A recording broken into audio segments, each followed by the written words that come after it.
정부는 2021년도 국방 예산으로 52조 9,174억 원을 편성했다.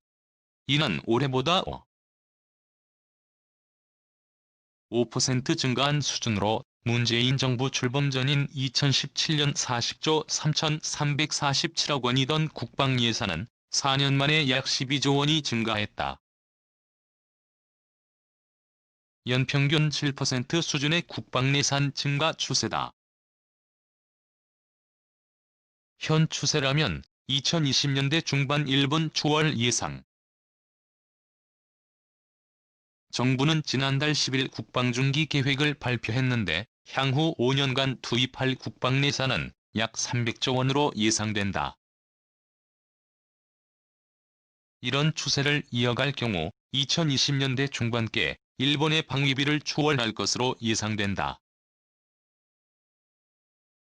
국방부는 일일 전방위적인 안보 위협에 주도적으로 대응하고 감염병, 테러 등 비전통적 위협에도 대응하는 포괄적 안보 역량을 확충하는 데 중점 투자할 계획이라며 예산안 편성 배경을 설명했다. 관련 기사. 국방비, 문정부 들어 10조 건충, 6년 뒤엔 일방위비 넘는다.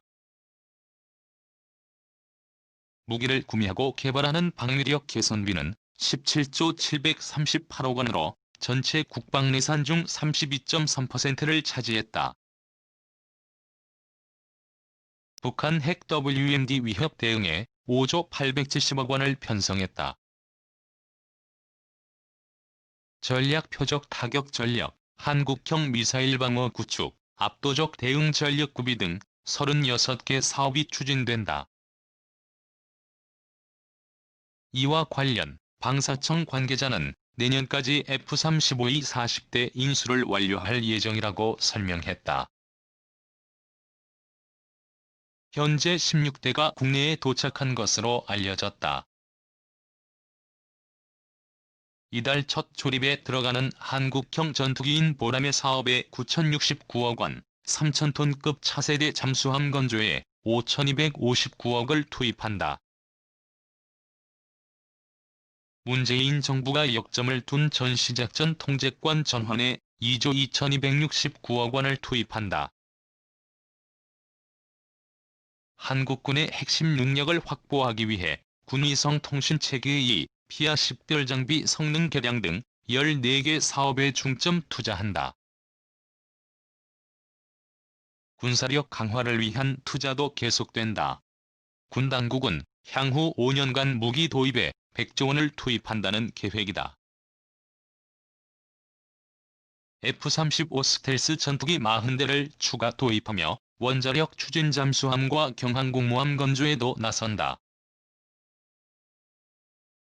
전재성 서울대 교수는 지역 안보 환경의 급격한 변화에 대한 중장기적인 전략에 따라 전략무기 도입에 투자할 필요가 있다고 말했다. 관련 기사. 경항모 여 핵잠수함 도입까지 군 예산 60조 시대 열린다. 장병 인건비와 장비 유지비 등을 포함하는 전력 운영비는 35조 8,436억 원으로 방위력 개선비보다 2배 더 많다.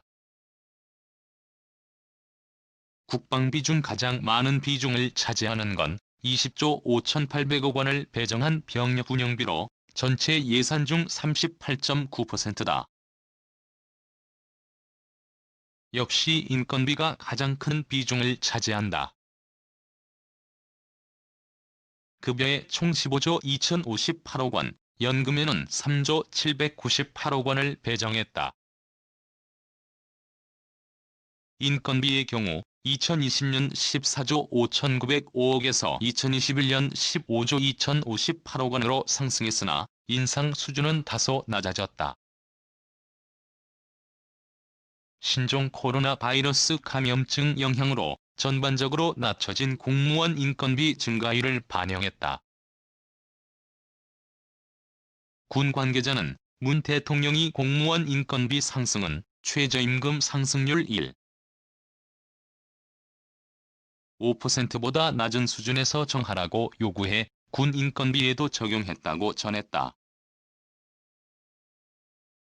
국방부는 당초 3% 수준에서 인건비를 인상하는 계획을 세웠지만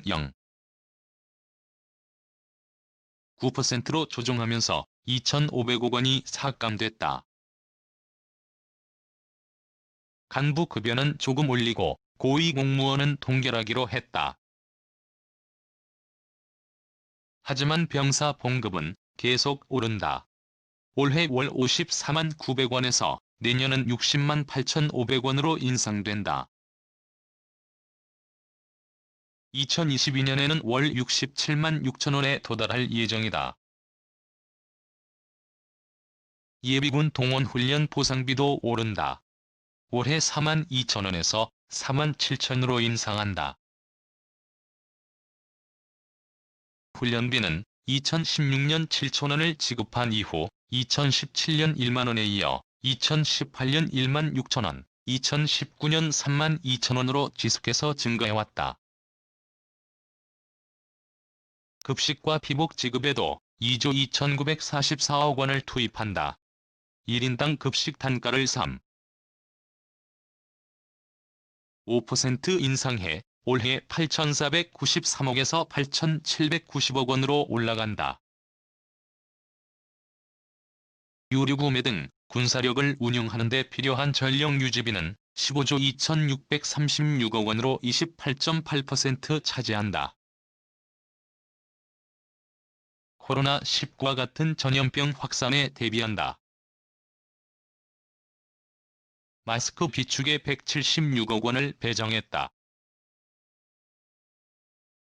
장병 1인당 48매 기준으로 6개월 동안 사용할 분량을 확보하기로 했다. 병사 군단체 보험 제도를 처음 도입해 134억 원을 투입한다. 그동안 병사는 직업군인과 달리 군병원이 아닌 일반 병원에서 치료받을 경우 의료비 지원을 받지 못했다. 부터는 민간 병원을 이용하더라도 실손의료보험료의 80%를 국가가 지원한다. 정한범 국방대학교 교수는 전작권 전환 준비와 코로나19 이후 새로운 안보 환경에 대처하는 데 중점을 둔 예산이라며 재래식 군사력보다 우주, 사이버전 등 미래전장 환경에 대비하는 전략무기 도입을 추진해야 한다고 말했다.